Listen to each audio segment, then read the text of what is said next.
ครับตอนนี้บ่าย3:38 นาทีก็เป็นการสิ้นสุดการเดินสำหรับวันนี้ แล้วก็เป็นการเดินสิ้นสุดสำหรับการเดินเทรลคูมาโนะโคโดะสำหรับทริปนี้อีก3 วันเราก็ค่อยไปเที่ยวที่อื่นต่อ แต่ว่าผมหอบครับกว่าจะลงมาถึงนี้โอ้โหเหนื่อยมาก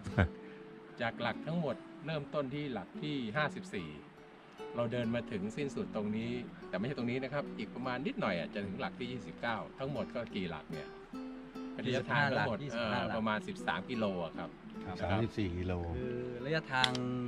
ตามหลักนี่13 กิโลนะครับแต่ถ้าดูระยะทางที่เดินไปเดินมาก็ประมาณมากกว่า13 กิโลนะครับ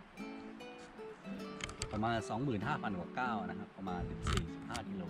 แล้วเป็นการสนุกครับมันเป็นการขึ้นเขาและลงเขาที่โหด ดูกัน คือวันนี้เราผ่านยอดเขาอย่างน้อยๆ2 ยอดนะครับระดับความสูง 466 เมตร1เขาอีกเขาหนึ่งนี่ประมาณ 650 เมตรนะครับจะเดินไปตามถนนแล้วเข้าอุโมงค์แล้วก็ข้ามแม่น้ำข้ามเข้าใจว่าในแผนที่จะข้ามอุโมงค์นะครับแล้วก็จะถึงบ้านแล้วไม่รอดเหรอเดี๋ยวแผนให้เห็นบ้านนะครับคือนี่คือไงครับคือเรามาถึงช้ากว่ากำหนดนะเพราะว่าทีมเอิ้นระเหยก็เจอที่ไหนก็แวะพักเห็นศาลาก็แวะนะศาลาก็แวะพักผ่อนคือจริงๆแล้วอาจมันหลับแผนเห็นบ้านนะเดี๋ยวชมทัศนียภาพนะครับที่จุดที่ลงมาแล้วก็เจอบ้านของผู้คนเขาเงียบมากเลยนะเลยไม่สามารถที่จะส่งเสียงดังแบบนิสัยพวกเราได้ครับเนี่ยเดี๋ยวต้องเดินข้ามสะพานนะครับแล้วก็ลอดอุโมงค์ได้เหรอครับคุณมนต์สันว่าอย่างนั้นว่าอย่างนั้นแผนที่ครับถ้า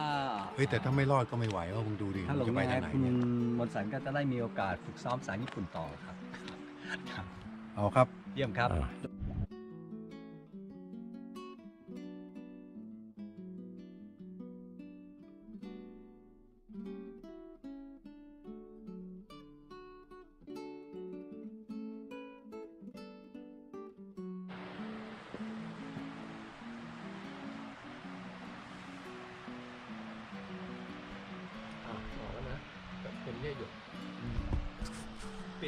สวัสดีครับจังหวะที่กำลังเดินกันจะไปที่พักเห็นตรงนี้ตอนแรกก็นึกว่าเป็นซุ้มสำหรับประทับตาแต่เหมือนเดิมภาพที่ไหนได้มาเดินผ่านมาก็มีผักพืชผักแต่เผอิญเย็นแล้วก็คงมีเหลือลูกเดียวเลยครับราคาก็100 เยนนะฮะนั่นก็คงต้อง100 เยนถ้าใครจะเอาก็หยิบไปแล้วก็หยอดเหรียญตรงนี้ครับเนี่ยฮะถึงที่หยอดเหรียญช่วยกายกันมากนะเขามีความซื่อสัตย์มากครับ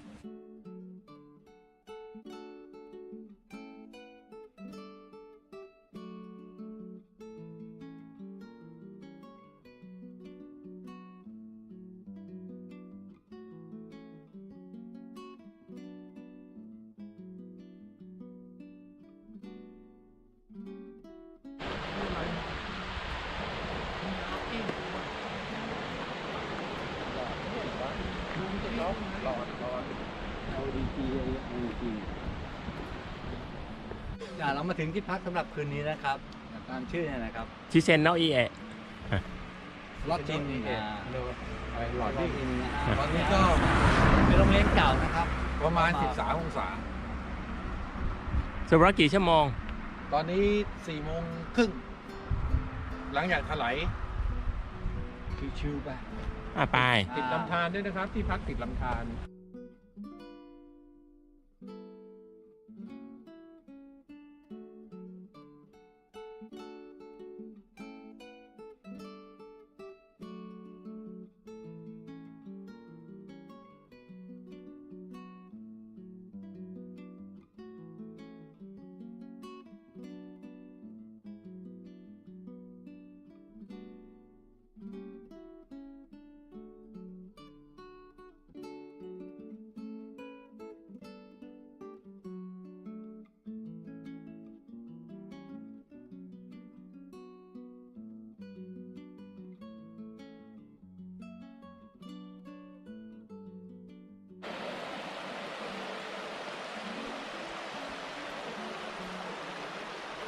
น้ำโคตรแห้งเลยนะ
สวัสดีครับ วันนี้เรามายืนอยู่ที่เมืองโทกุจิ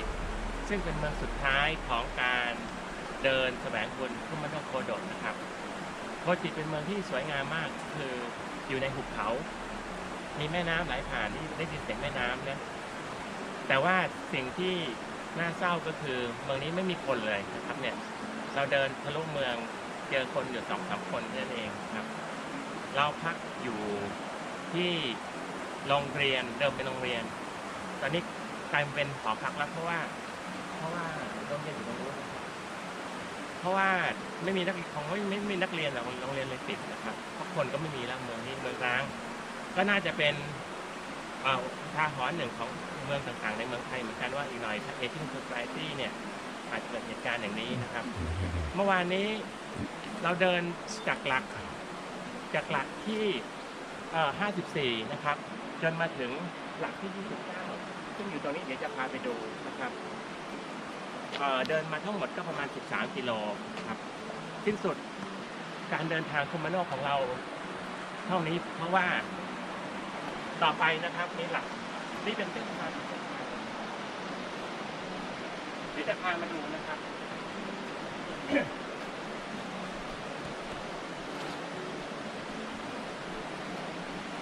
อันนี้เป็นจุดเริ่มต้นของเส้นทางที่จะไปนาจิซานนะครับเริ่มจากหลักที่9เป็นต้นไปจนถึงหลัก1ท่าทางแต่ว่าเราไม่เดินเส้นนี้เพราะว่าเส้นนี้โหดมากก็คือ elevation gain ถ้าเดินเส้นนี้ก็จะประมาณ 1,200 เมตรซึ่งปกติแล้วเราเดินกันเนี่ยวันหนึ่งก็อย่างเมื่อวานนี้ก็600 เมตรเท่านั้นนะครับ 1,200 เมตร14 กิโลน่าจะเกินไปจากความสามารถของเราแล้วก็เราเคยไปนาจิซานแล้วแต่ไปรถบัสนะครับฉะนั้นเราก็เลยหยุดการเดินทางแค่นี้ที่เหลือก็เที่ยวเมืองแล้วนะครับเดี๋ยวเราจะลองเดินขึ้นไปดูเส้นทางข้างบนนิดๆว่าเป็นยังไงนะครับ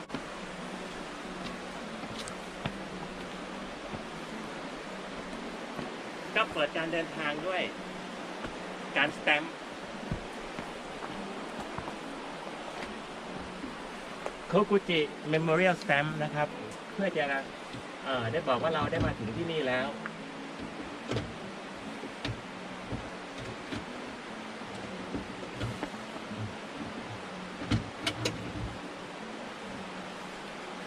นี่ครับสแตมป์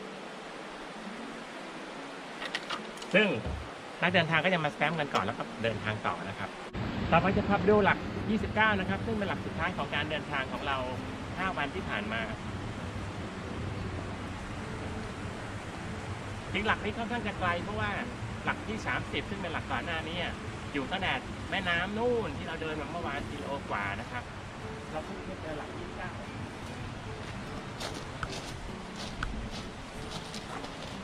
มาซ่อนอยู่ในหลืบตัวเมืองนะครับเนี่ย29นะครับ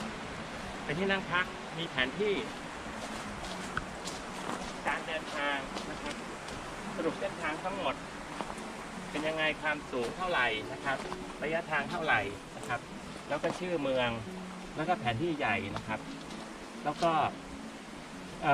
แผนที่รวมของบริเวณนี้นะครับเพราะฉะนั้นเราก็ถ้าจะเดินทางต่อเราก็คงมาเริ่มกันที่นี่แล้วก็